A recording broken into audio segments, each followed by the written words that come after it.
اگر اپنے بچے کا مستقبل بنانا ہے آپ نے تو پھر آپ کو آج اپنا پریزنٹ چینج کرنا پڑے گا، اپنے آپ کو چینج کرنا پڑے گا، اپنے گھر کو چینج کرنا پڑے گا۔ بچے نصیحت سے نہیں مشاہدات سے سیکھتے ہیں، اور جو مشاہدات دیکھتے ہیں اس کی کاپی کرتے ہیں۔ جو والدین اپنے بچے کا اچھا مستقبل بنانا چاہتے ہیں ان کو چاہیے کہ اپنے حال کو چینج کر دیں، اپنے حال کو بہتر کر لیں۔ دیکھیں میں اس کی مثال دیتا ہوں کہ فادر اپنے بچے کو کہہ رہا ہے کہ بیٹا سچ بولنا ہے، ہمیشہ اچھے کام کرنے ہیں، عظیم انسان بننا ہے۔ تھوڑی دیر بعد اسے کال آتی ہے اور فون کے اوپر وہ جھوٹ بولتا ہے۔ بیٹا دیکھ رہا ہے، بیٹھا ہوا اوپر وہاں پہ موجود ہے اور دیکھ رہا ہے کہ میرا پاپا جھوٹ بول رہا ہے، تو سوچا جائے کہ وہ بچے کو کیا سبق دے رہا ہے۔ نبی کریم صلی اللہ علیہ وسلم کی زندگی کو دیکھیں بطور رول ماڈل۔ آپ صلی اللہ علیہ وسلم نے جب اعلان نبوت کا کیا تو آپ نے لوگوں کو اکٹھے کیا، کہا کہ میرے بارے آپ کی کیا رائے ہے؟ لوگوں نے کہا کہ آپ صادق اور امین ہیں۔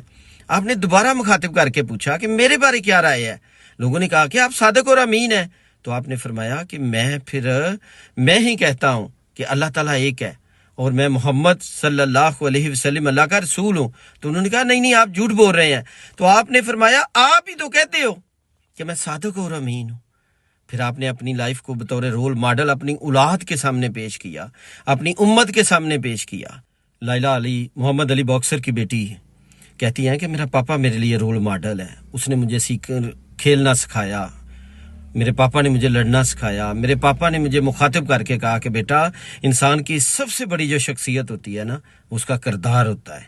سوئی چیرو جو ہے ہونڈا کمپنی کا اونر ہے، کہتا ہے کہ میرا پاپا جو ہے سائیکل بناتا تھا، مزدور آدمی تھا، تو مجھے اکثر میں ساتھ لگ جاتا تھا اور میرا پاپا مجھے مخاطب کر کے بار بار کہتا تھا محنت کر، مجھے کاپی کر، مجھے فالو کر، کل تو بڑا آدمی بنے گا۔ کہتا ہے میں نے اپنے پاپا کی بات مانی، محنت کی، پھر محنت کی، اور ایک دن کہتا ہے کہ میں ہونڈا کمپنی کا سی او بن گیا۔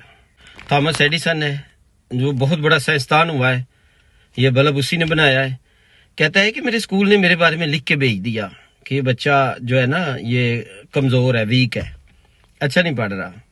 تو کہتا ہے میری ماما نے مجھے پھر میرے اوپر محنت کی، اپنا رول ماڈل میرے سامنے پیش کیا، خود محنت کرتی، ڈسپلن پہ عمل کرتی۔ کہتے ہیں کہ میں نے پھر اس کو فالو کیا، میری ماما نے مجھے وہ ساری محنت کرنے کا عادی بنا دیا اور ہر دن میں نئی ریسرچ کرتا، اور کہتا ہے کہ میں ایک دن پھر بہت بڑا سائنسدان بن گیا۔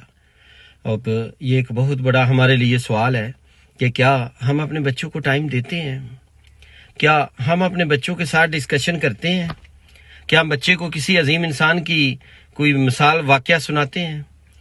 نہیں سناتے، ہم ان سے ٹائم نہیں دیتے۔ جب ہم ٹائم نہیں دیتے تو وہ ہماری کاپی نہیں بنتا۔ یاد رکھیں اگر اپنے بچے کا مستقبل بنانا ہے آپ نے تو پھر آپ کو آج اپنا پریزنٹ چینج کرنا پڑے گا، اپنے آپ کو چینج کرنا پڑے گا، اپنے گھر کو چینج کرنا پڑے گا۔ جب آپ ان کو چینج کر دیں گے تو آپ کا بچہ دنیا کا عظیم انسان بنے گا۔